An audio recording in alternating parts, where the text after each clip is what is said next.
much, Michelle. Good evening, everyone. So glad to see a packed house tonight. It's going to be an exciting forum. Hopefully, Councilmember Carrasco will show up. But I was also informed that Rose Herrera will not be here tonight. So we have Assemblymember Kenson Chu, we have Eric Stroker representing Otto Lee, and please give a round of applause. So let's begin. Why don't we have, so I was also asked to address you guys by your title, Mr. or Mrs. rather than your official title, if that's okay, just so that we can be fair and neutral. So why don't we start with Mr. Kenson Chu with the opening statement, and we will limit that to 2 minutes. 2 minutes, okay. Is there a timekeeper so that the candidate knows when to stop? I'll keep time for you too. Yes. Madison, I can keep time. Oh, okay. Madison, I do you. Keep time. Okay, Right. I do you. Go ahead, Mr. Chu. So a member of this club back in the early 1990, and I was probably one of the few, 4 or 5 members of this club. It was nice to see that it has grown so big, and I think people from all areas in the valley to be here. Again, my name is Kenson Chu. It's been a great honor for me to serve you as an elected assembly member for the last 3 terms.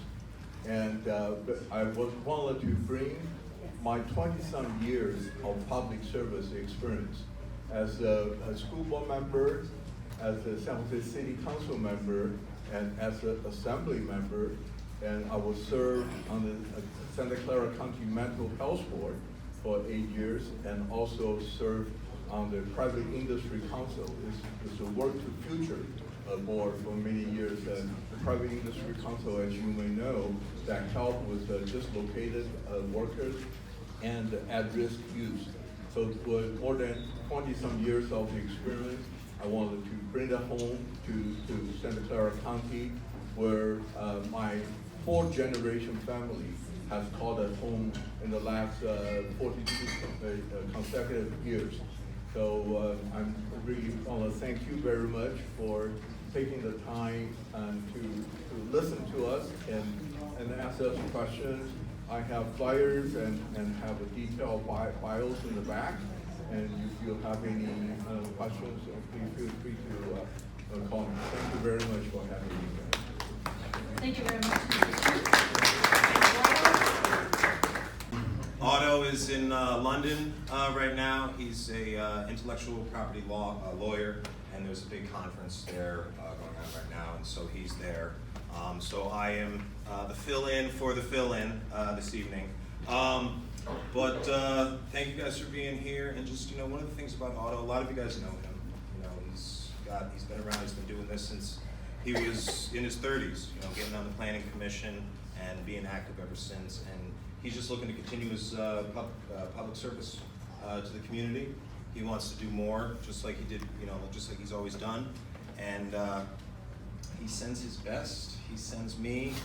We did some preparation on some of the questions that we're going to have tonight, so hopefully I get it all right for him. But we are going to do some follow-up with everybody as well, where I'm going to talk to them about some of the questions, and we're going to send some information to the club to then distribute out to everybody, just for additional information, even on the endorsement.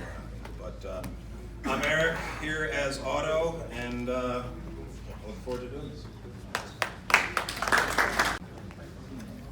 Good afternoon. Thank you so much. Thank you so much for hosting this, and thank you so much for allowing me to be here. And just to introduce myself, I'm Magdalena Carrasco. I'm currently the council member for District 5, which is east side of San Jose. I'm also the former vice mayor for the city of San Jose, and it's my pleasure to have served for the past 5 years some of the most vulnerable communities in the city. And just to give you a little bit of background of the district that I serve, it is home to the greatest concentration of gang hotspots, the greatest concentration of immigrant individuals. I'm also, I'm sorry, I just ran in here. It's also a community that is quickly changing. It is a community that is not only dynamic, hardworking, but it's also seeing the fastest gentrification and displacement probably in the entire city of San Jose. It's also a district where folks who are very hardworking are having to either double up or even triple up in order to make ends meet. And as a result, are individuals who are really struggling with some of the changing dynamics of the city of San Jose. I'll tell you that I am also dealing with some of the biggest fears that we haven't seen in a very, very long time. The daily attacks that we're seeing from the highest administration, which is coming from the highest office. Trump's daily attacks on our community are felt and are alive and well in my district, primarily because I have the largest concentration of undocumented immigrants. And so I deal with it on a daily basis. And this is why the work that I do on a daily basis as a council member is so, so important, and running for County Board of Supervisors becomes even more critical. Thank you so much. So now we will begin with the question. We would do this on a rotating system. So since Mr. Chu started, why don't we start with Mr. Stroker with the first question? And the first question is, there are some large affordable housing development projects being planned for Santa Clara County. How do they fit into the county master plan for orderly and sustainable growth that is fairly distributed around the county? And you have 1 minute for each question. So Thank you. Ms. Carrasco, would you like me to repeat the question? Sure. There are some large affordable housing development projects being planned for Santa Clara County. How do they fit into the county master plan for orderly and At least in my lifetime. And we can't build fast enough. And it's unfortunate that some of the cities in the county are just not doing their fair share, while other cities are working very hard to do as much as they can. And it's going to take a regional effort to make sure that we build quickly, we build throughout the county, that we build for those who are living on the street, that we build at all income levels, that we build for not just those who are living on the street, but that we build affordable housing, permanent supportive housing, that we build workforce, and that we build for all of those who hope to stay in the county. So it really is going to take every city throughout the entire county building at all income levels. Very much. It's a good question. You know, housing, homelessness is definitely on the front and center of my work in the state assembly. We have passed many bills trying to address this issue, just cause eviction and rent cap. I think what we really need to do is to get all the smart people together, including the people in this room, transportation people, water people, developers, the residents, and all the stakeholders together to develop a plan, a long-term plan on how are we going to address this issue, not piecemeal the solutions. Planning is the key to any government success. When I was on the San Jose City Council serving with Madison, I had the opportunity to develop a North San Jose neighborhood plan, called for 32,000 units of housing, and with 28 million square feet of industrial commercial development. So we need to have a plan and execute it. Santa Clara County, do you have any innovative ideas to help alleviate the traffic problem? Innovative ideas. Gotta get people out of their cars. Well, I was driving my kids to school today, and everybody was late. And there's no innovative ideas. We need to just get people out of their cars. But in order to get people out of their cars, transportation needs to be efficient and effective. And that's just the issue that we have. It's just not efficient and it's not effective. And it has to be fast, right? We have to be able to get there, and it has to be faster than cars. And the issue with California is that it wasn't built for mass transportation, it was built for cars. And so now we're trying to impose a mass transportation system upon a system that wasn't created for that. So this is the issue that we're having. The other issue is that we just don't want to give up our luxury cars or our big vans or whatever it is. And as you drive down the freeway, you have a lot of single cars. So it's going to be a big culture shift before we can go ahead and address the big systems changes. Thank you. Thank you very much. You know, transportation and housing is to me is really two faces of the same problem. There is the fact that we have a lot of congestions on our freeway is many people cannot afford to live in this valley. So they end up living in the Central Valley and commute to work. So transportation locally, I think we need to consider some multimodal of transportation. You know, we make sure that we have the bike lane and people can have a different way of going from one place to another. And also, I think it is important, you know, we got the chair of BTA here, Teresa O'Neill sitting in the back. We'll have a long discussion with her on using some high tech to really find out the pattern of our residents, you know, their traveling patterns. And with that information, that we will be able to redesign our bus route to accommodate more people. 1 minute. It's tough. Thank you. Mr. Stoker. So sometimes innovative ideas are old ideas, right? And sometimes the solutions are in front of us. And rail expansion is an old idea that we need to get behind, but we need to look at it. VTA, right? First off, if you are downtown, you gotta go to Milpitas before you go to the east side. Now, I think some of us know why that happened and whatnot, but we need to expand these routes. We need to be able to give people more options. We have BART coming to the downtown. And these are all the things that we gotta invest in the proper infrastructure. Sometimes innovative ideas are the ones that are right before us, we just haven't done anything about it, right? Because then when you take up all these little things, we push for more bikes, we try to incentivize people to buy alternative energy vehicles and all this stuff, right? It all comes down to like presenting the options of public transit, especially, and rail expansion is one of the big ways that we can close that last mile problem. And we can have the scooters, the bikes, the skateboards, the walking, the roller skates, the whatever it is, close the gap and help us alleviate traffic.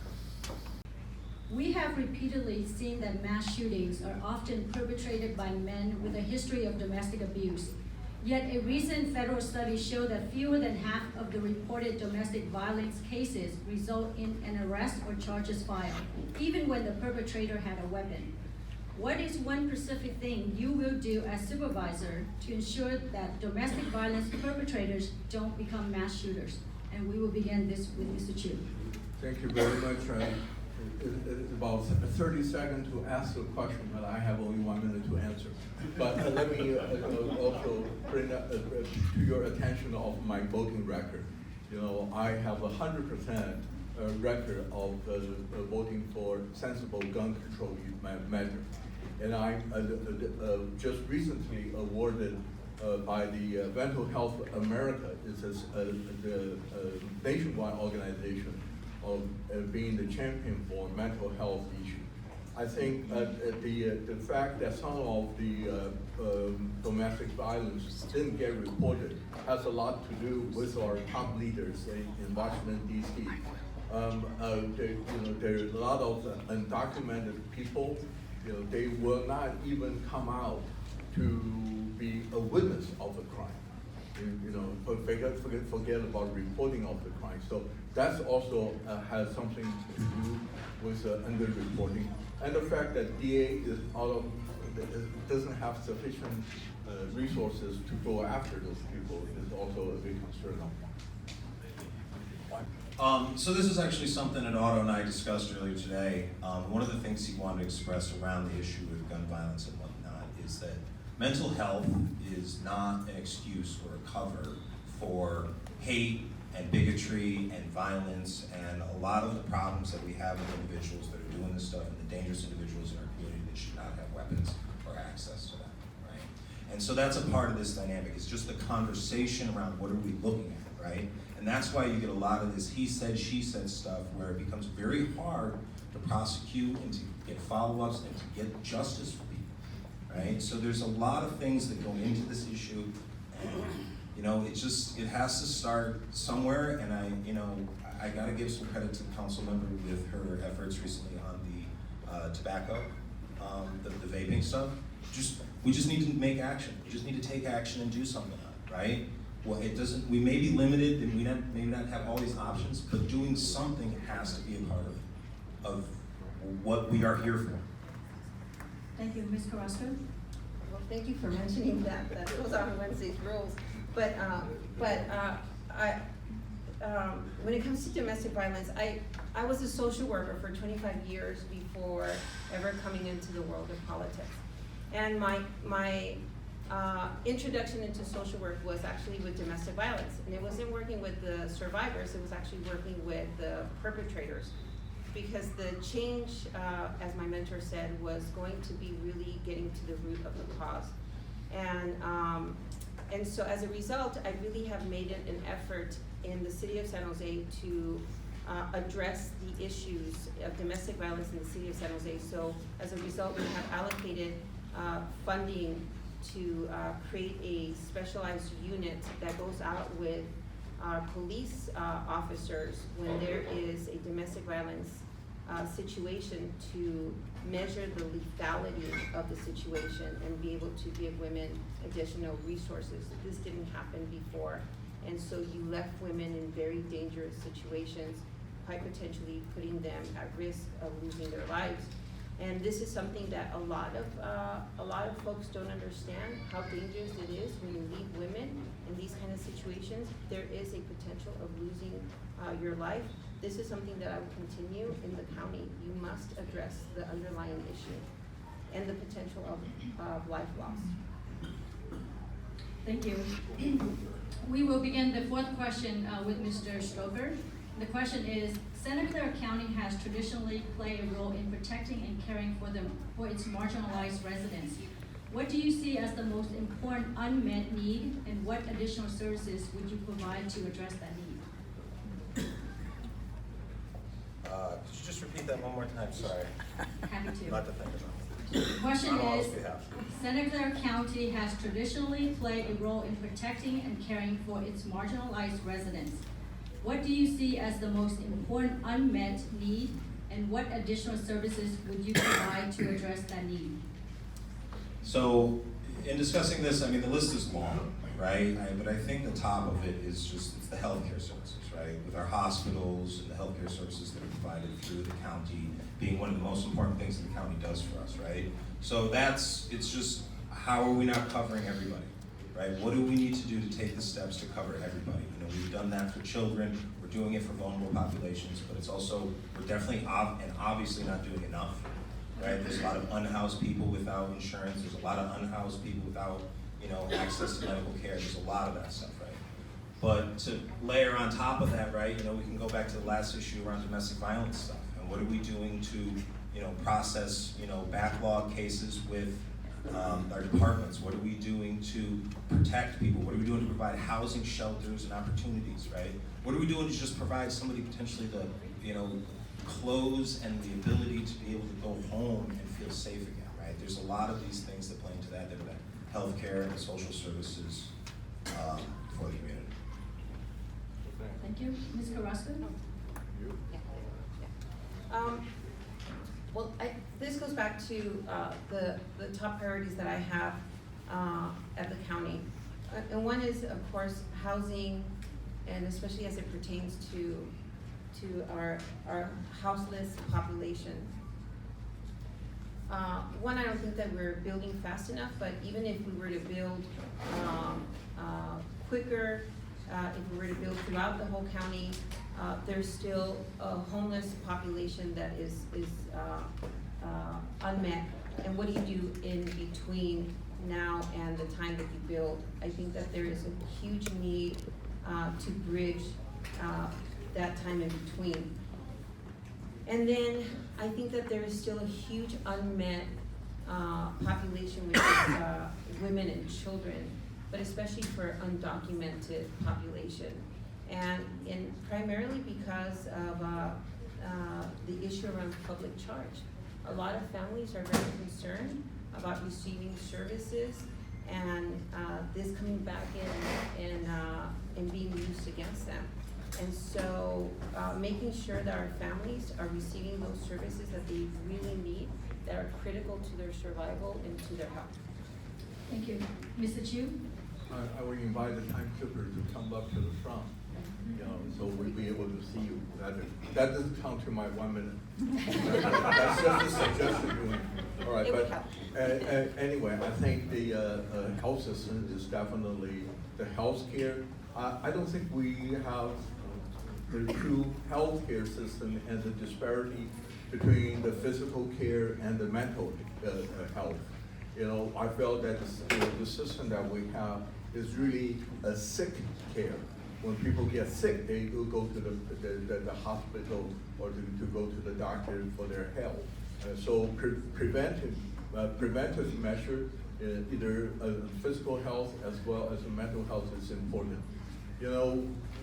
I do draw a good correlation about, on the domestic violence or the massive shooting. If you don't call it mental health, I call it behavior health. Because all of us, have experienced some angry, hate, love, happy, and those are the normal state of our mental health. What do we do when we are in that state? Is what the issue I would like to address. So if you don't call it mental health, we'll call it behavioral health. Thank you, and we will begin the final question with Ms. But we will have questions from the audience after this. And the question is, what are the top 3 actions the county should focus on to reduce and eliminate the county's contribution to climate disruption and decrease carbon pollution already in the air?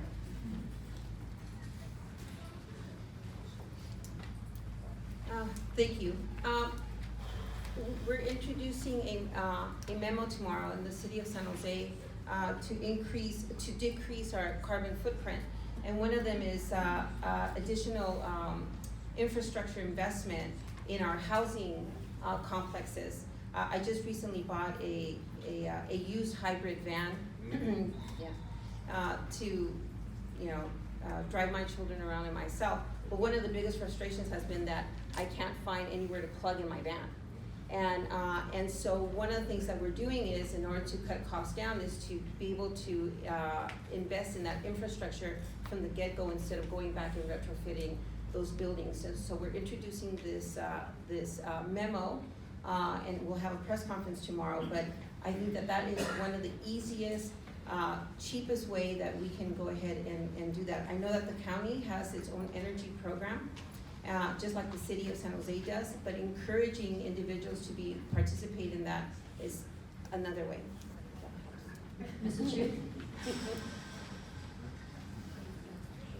Thank you very much. I think the first thing the county can do is to electrify its fleet.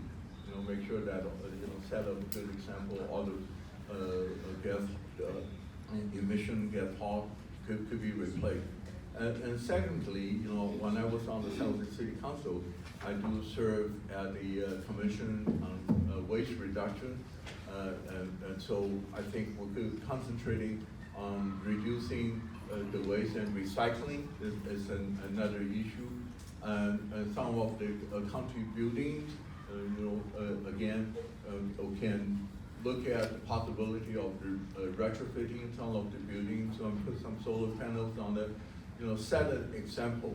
And then definitely this is an issue not limited to the county, so we need to also encourage all the city to follow the lead and hopefully set up a good example for the whole region.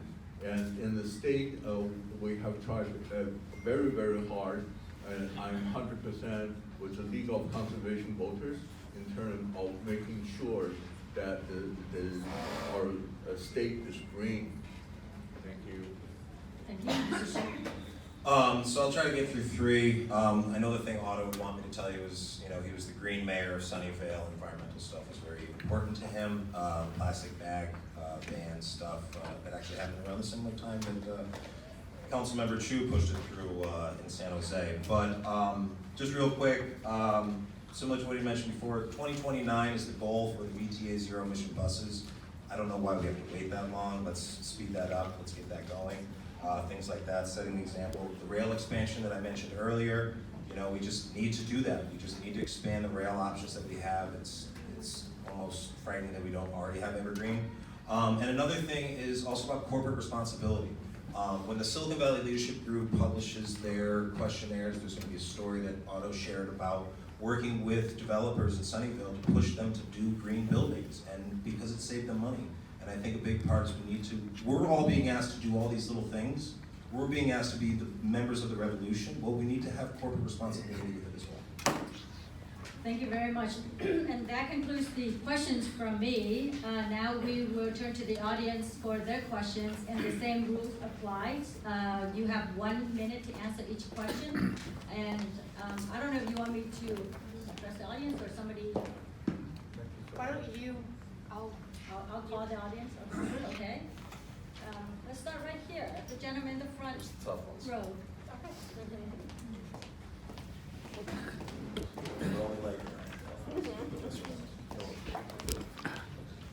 Hi there, my name is Richard Mellinger. I am a resident of Sunnyvale.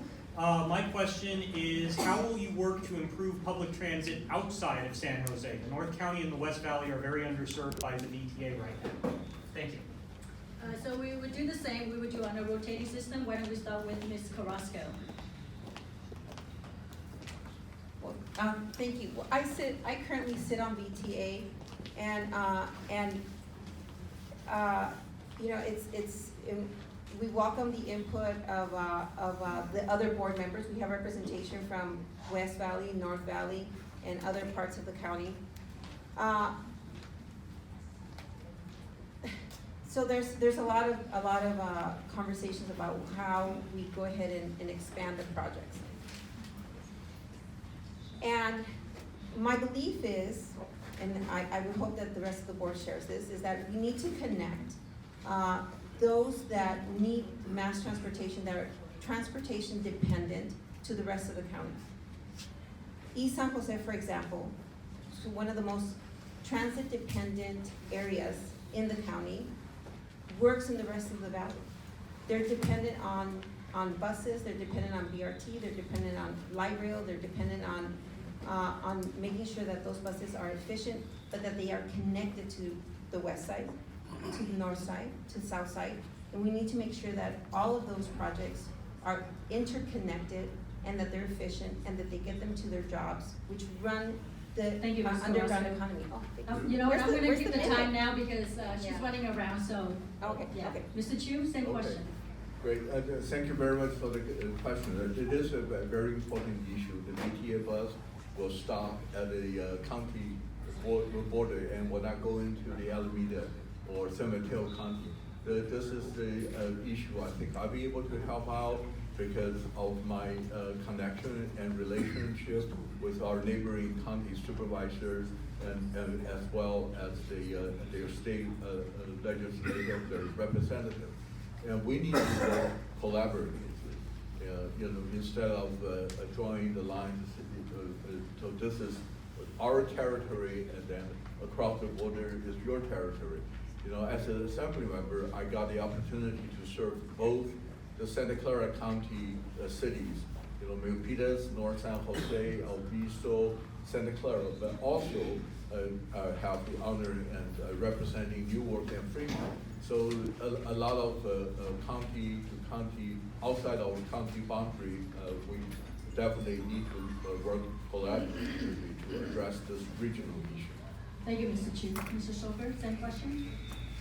So I mean, look, you gotta look at the situation first, right? What do the communities want, right? North County has a history of not exactly wanting to see BART come all the way down, right?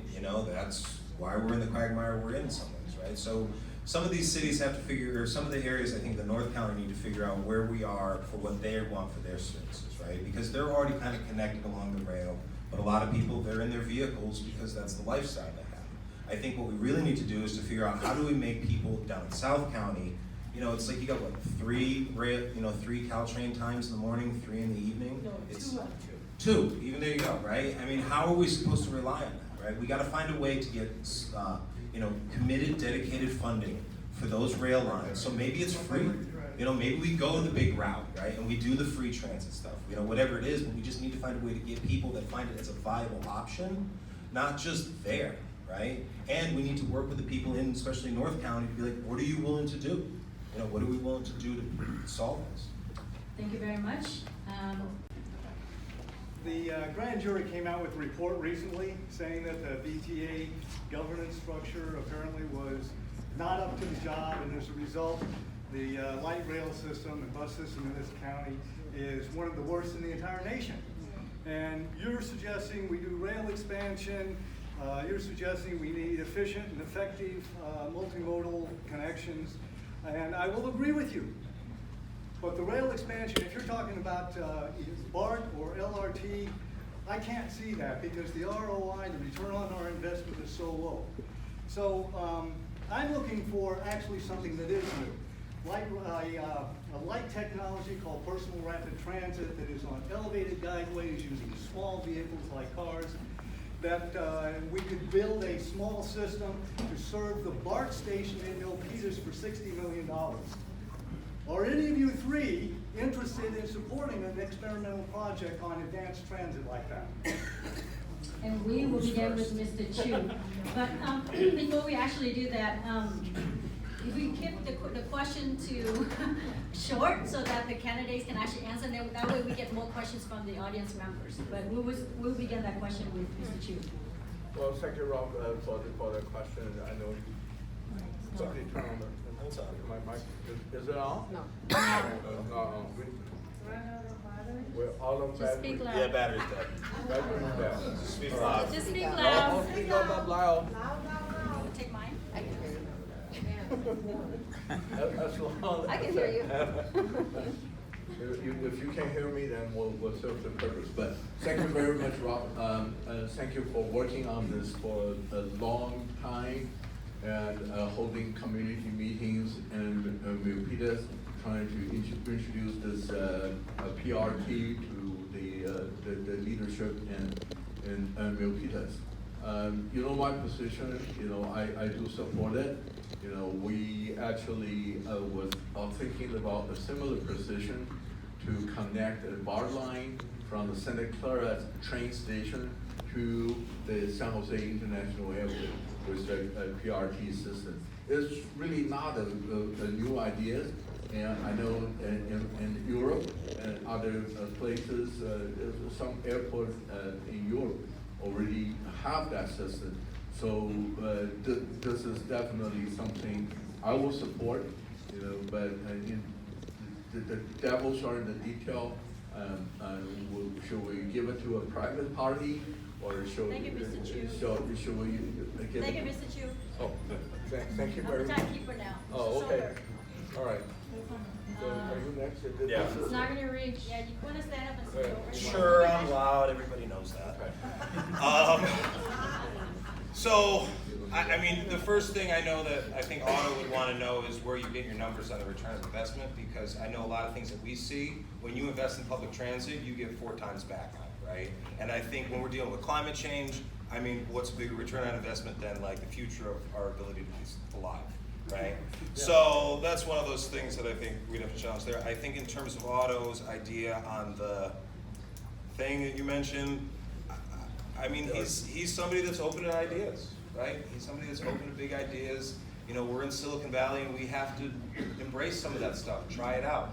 You know, we're doing small things right now that are working and not working with, you know, apps and technology, and, you know, you get the willing partners. Let's, you know, I know he's up for getting behind things. Thank you. Mr. Carrasco? Thank you for the question. I don't know enough about this project to give you an opinion. What I don't. What I will tell you is my experience with BRT. So BRT, which goes down Rock Avenue, was a disaster as it was going in. And everybody knows probably a little bit about it because it was on the news and it was, and I had to do quite a bit to try and save the businesses that were being closed down and they were being displaced.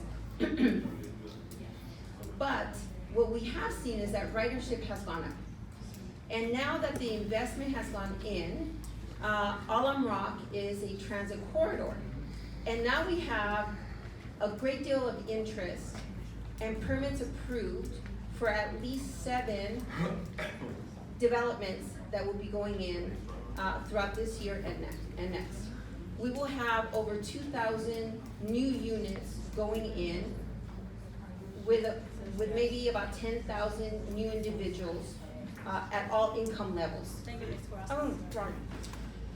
BRT works. I will say that. At a fraction of a cost. Correct.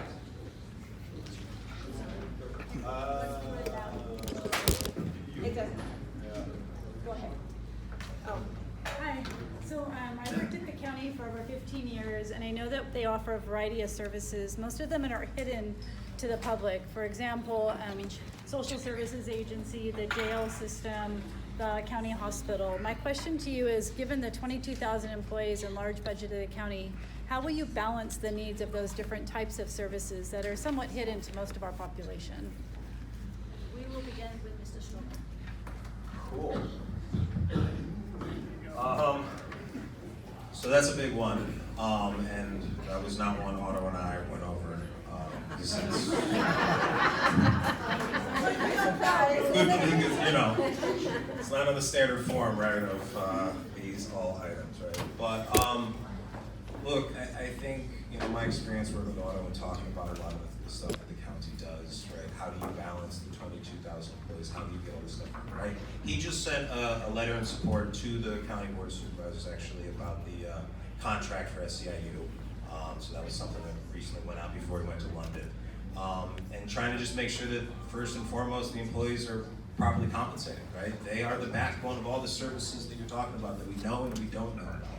And it is a complicated issue, you know, when people ask, what does a supervisor do? You know, this is this big role that we're all, you know, a part of, you know, going for. And not a lot of people can always define what it does, right? And so I know that Otto's very committed to seeing that we look at our vulnerable populations and make sure they're getting all the things that the county can offer, and then more, and then lifting it into our working class families and into our middle income families and making sure they go all the way up, but also taking care of the employees too. Thank you. Ms. Carrasco? That's better. Well, thank you.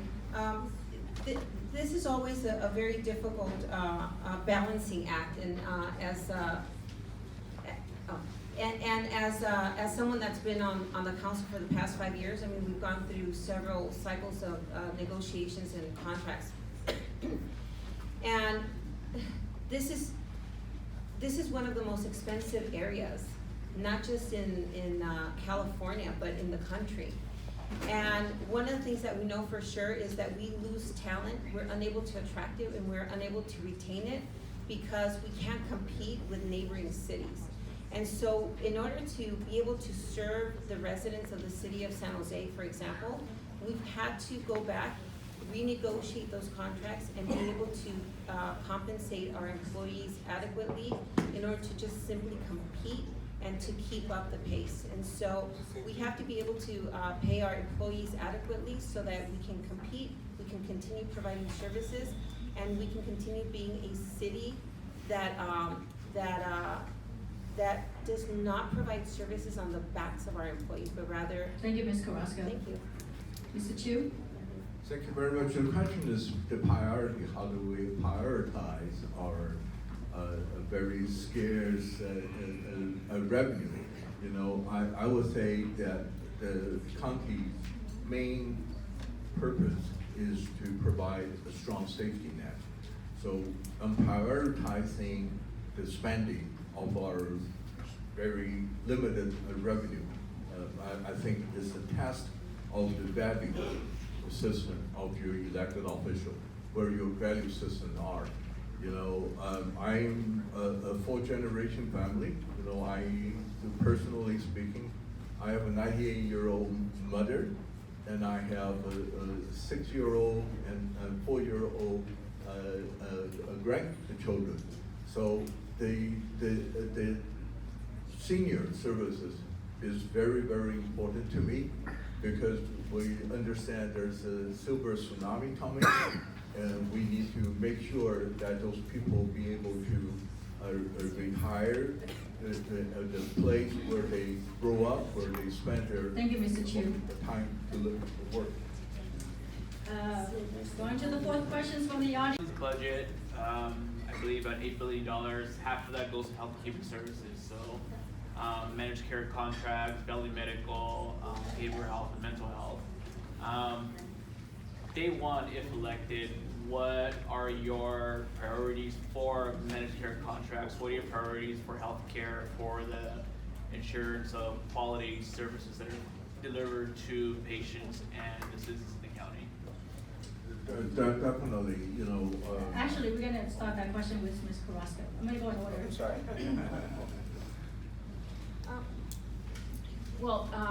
We went from, I believe it was from a $4 billion budget to almost an $8 billion budget just in the last year, and that was primarily because we bought 2 hospitals, which was critical in order to be able to provide services for, we bought O'Connor Hospital, we bought St. Louis Hospital down in South County, and that was critical in order to continue providing the services of a growing population, and a population that's going to, by the way, explode in the next 20 years.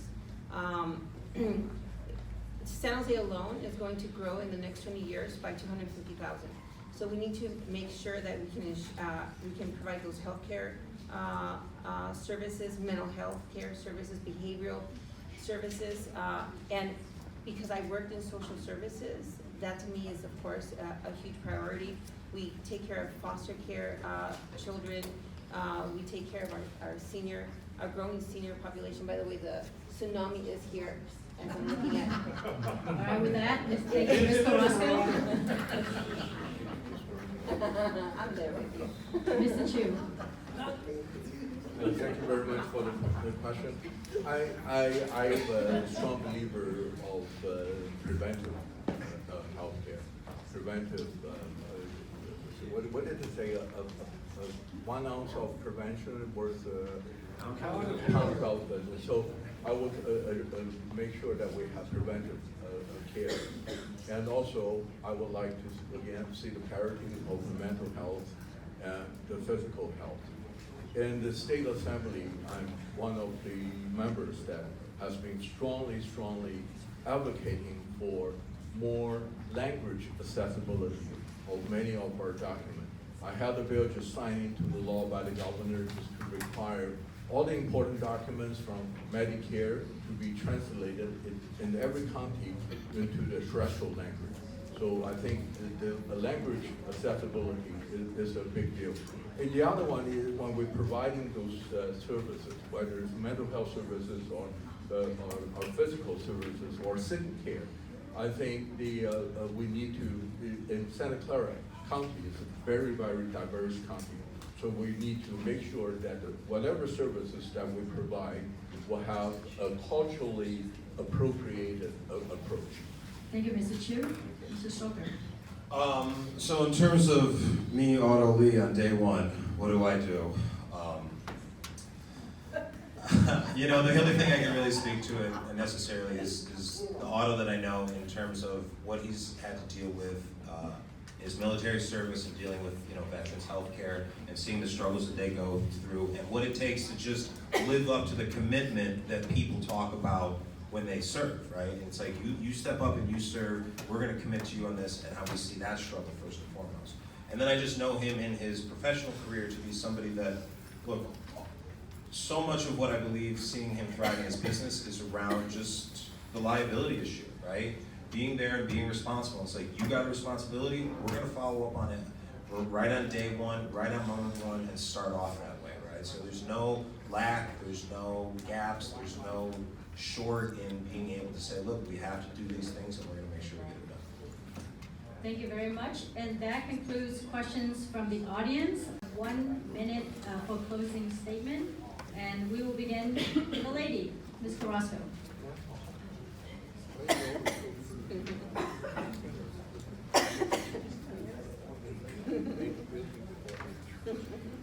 Well, thank you again. As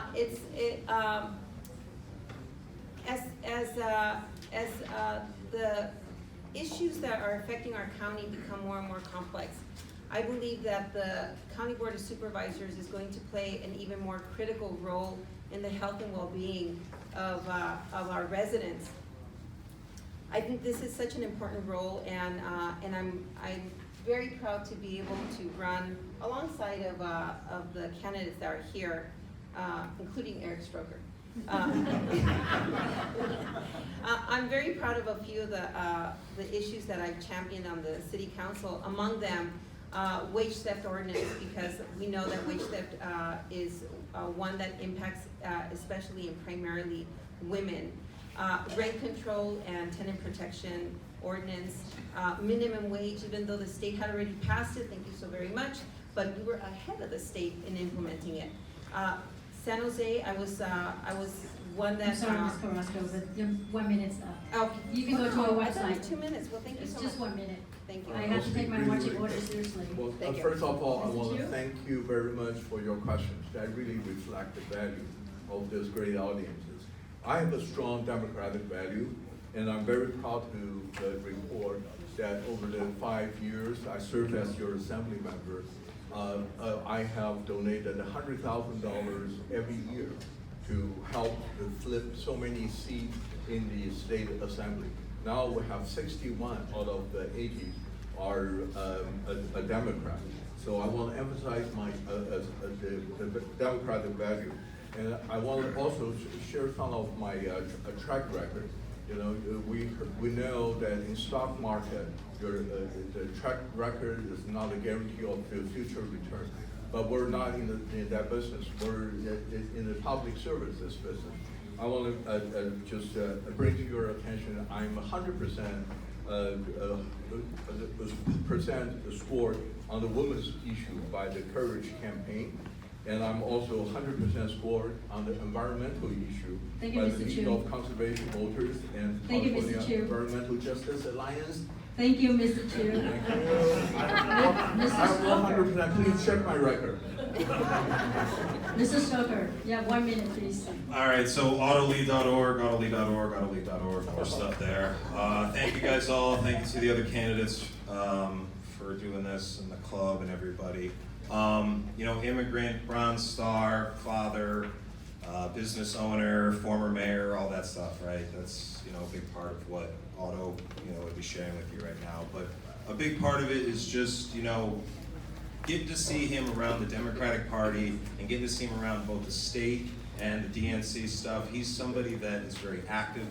He's very involved. He's very proud to be a Democrat. He's very proud to have been a part of the Blue Wave and develop all the relationships that he has with Congress, you know, with people like Ted Lieu and TJ Cox and Hannah Eshoo, who recently endorsed him. And, you know, there's several good Democrats running this race, and I know he's very proud that he's in this race to do this stuff, to come out and meet with you guys or send people that aren't him. So, thank you. Thank you very much. Ladies and gentlemen, let's give all the candidates a big round of applause.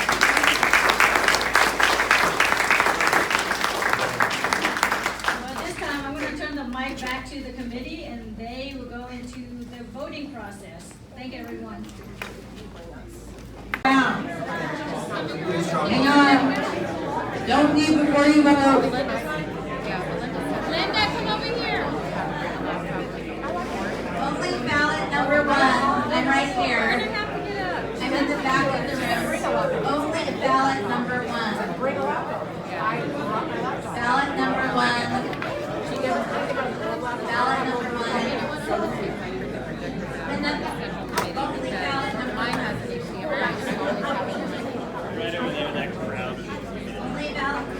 Looking for a copy of the agenda, I couldn't find it.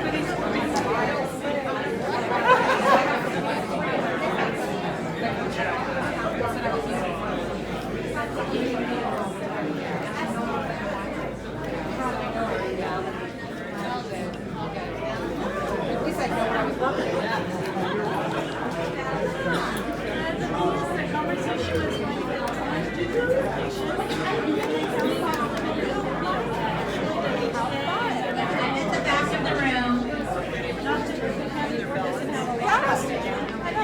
Ballot number one. Lady in the pink, okay. Ballot number one.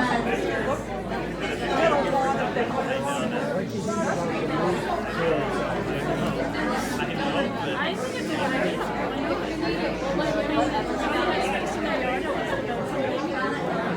Why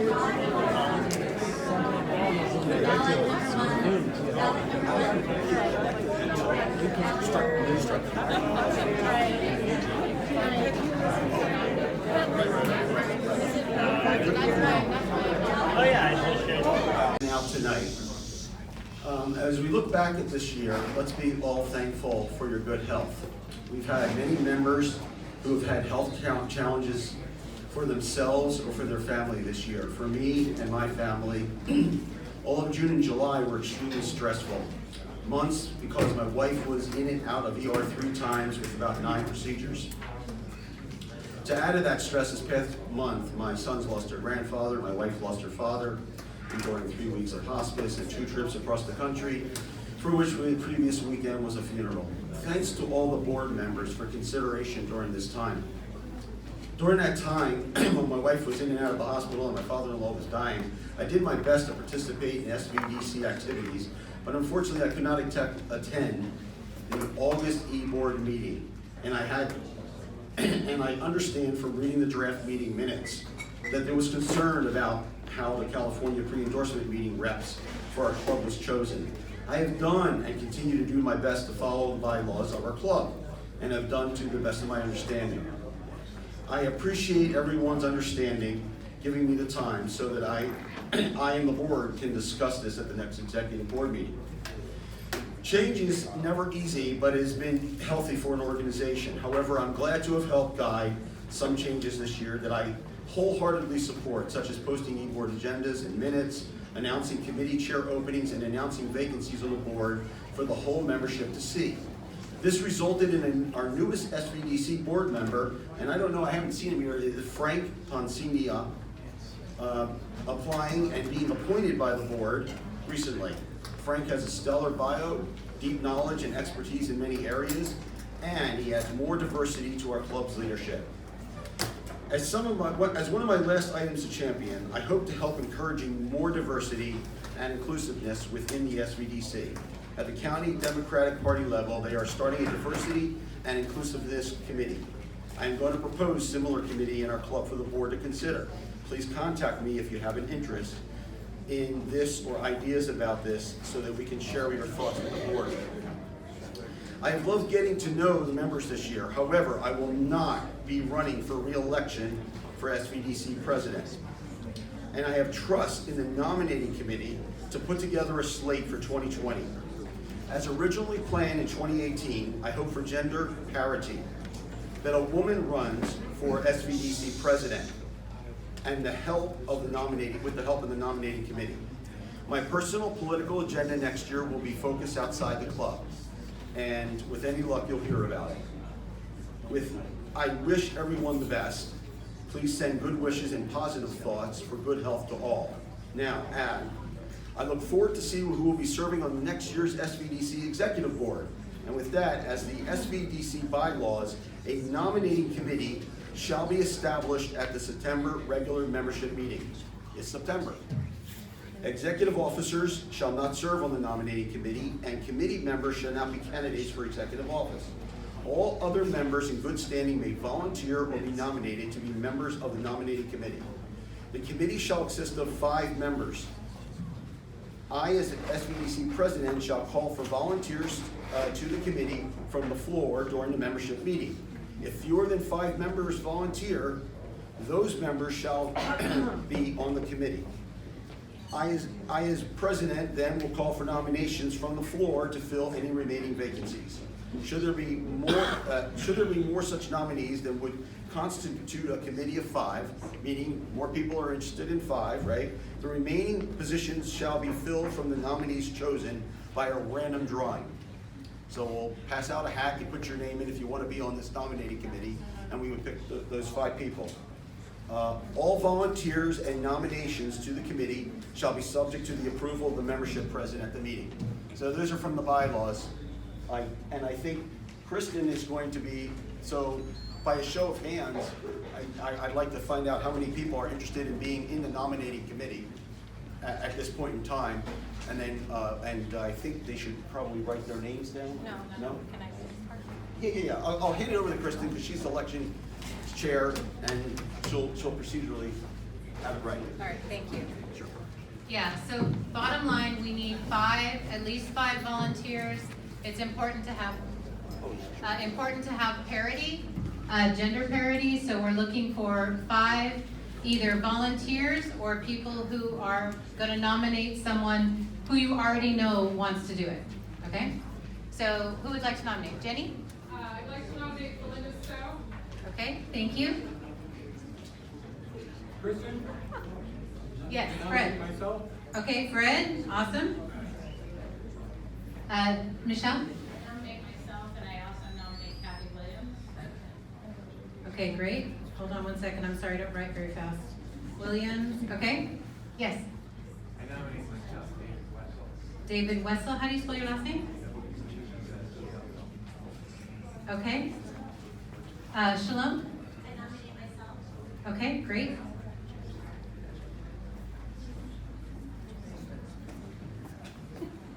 Ken? Okay, great. Yes. I nominate myself. Okay, lovely. Adia? Anybody else? Okay, so we have 1, 2, 3, 4, 5, 6, 7, 8 people. Oh, I'm supposed to nominate myself too, so Kristen Rivers. Oh, thank you. That feels much better. Okay, actually, I guess not. I can nominate myself, right? Be proud of ourselves here. Okay, anybody else? Last call. Going. Okay, oh, yes, Rosie. I nominate myself. Excellent. Okay, so we have 1, 2, 3, 4, 5, 6, 7, 8, 9, 10 people on the list, so that is amazing. So this is, someone asked me, what are those little Post-it sticky things in your envelope for? And this is what it's for, is to write the name of actually no, I guess just the people, no, hold on, let me rephrase that. If you nominated yourself, please write your name on your little piece of paper and bring it forward, and we'll draw 5 of those names out of the hat.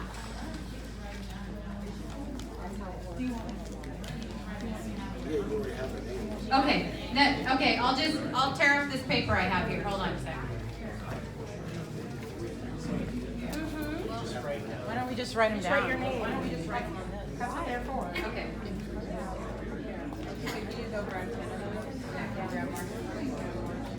Yeah, your name on here. It's okay.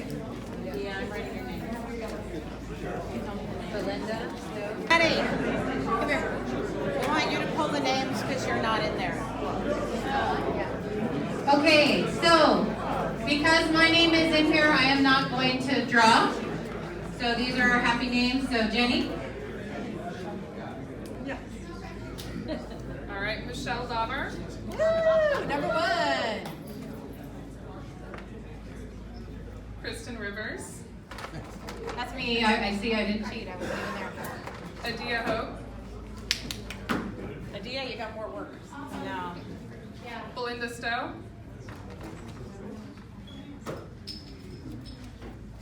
And Fred Rayhauser. 2 alternates. Should we get alternates? And we're gonna have 2. One alternate? I think one's enough. One alternate Never for had 5 more than- people. Never Okay, had one more than- alternate. Yeah, juries only have one for that many. And Shalom is the alternate. All right, awesome. Thank you, everybody. They're still counting. We'll let you know as soon as round 1 is done. Can Bill Barrett come up here, please? Bill Barrett? Jenny's got them. Bill has an announcement to make.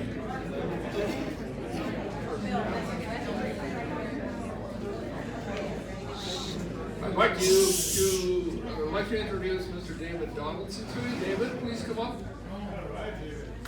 What do you do now? Trying to break the tie on the endorsement vote? I have my ballot, I'm ready. Oh, be quiet, we have an award for you. Oh, David is a very special person, at least from my point of view. He is responsible for the very large turnouts for most of these things over the past several years. And personally responsible for placing ads in the San Jose Mercury News, which brought out lots of people. We used to meet at Harry's Hofbrau. And Harry's Hofbrau had a capacity of 200, and we did exceed that on several meetings. It was really quite surprising. So the size of this club and its enthusiasm, I think, owes a great deal to you, David. And we put together a little fund and awarded you another thing. Maybe you want something for the wall. I couldn't decide. Wow, the American Eagle. I feel like I've arrived. It's awarded for extraordinary service and support. Thank you so much. To our club and to the Democratic Party from 2019. David Donaldson, SVDC.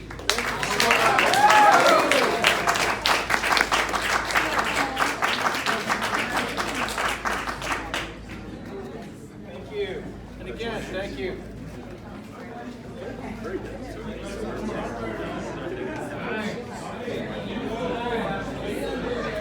Okay, congratulations. Okay, so we have an answer for the first one. We do not have one candidate who received 2/3. So very exciting. We get to do round 2. Woo! Okay, so the top 2 vote getters were Magdalena Carrasco and Otto Lee. Okay, so on your second round ballot, please vote between one of those 2, either Magdalena Carrasco or Otto Lee. If you vote for someone other than one of those 2, your vote will not count. And Linda, the same Linda, lovely Linda, will come around with the round 2 box for you to please put your ballot in there, and then they will count those. Thank you so much.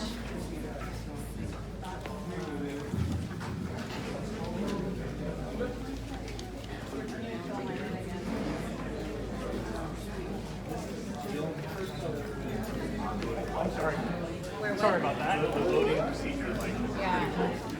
It's a little nutty. So. I don't promise. We're trying to make it as fair as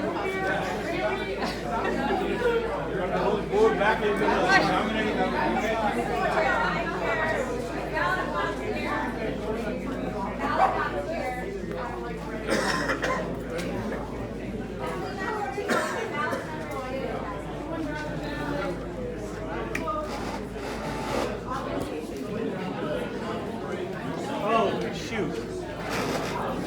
Somebody dropped the ballot. I dropped my ballot.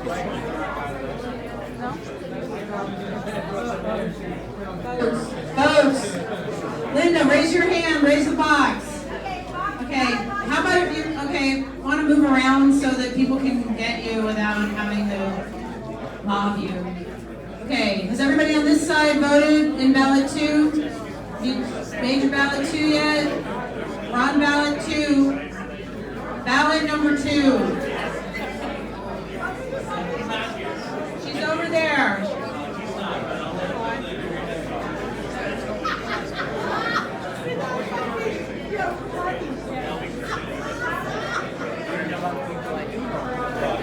I don't know them very well.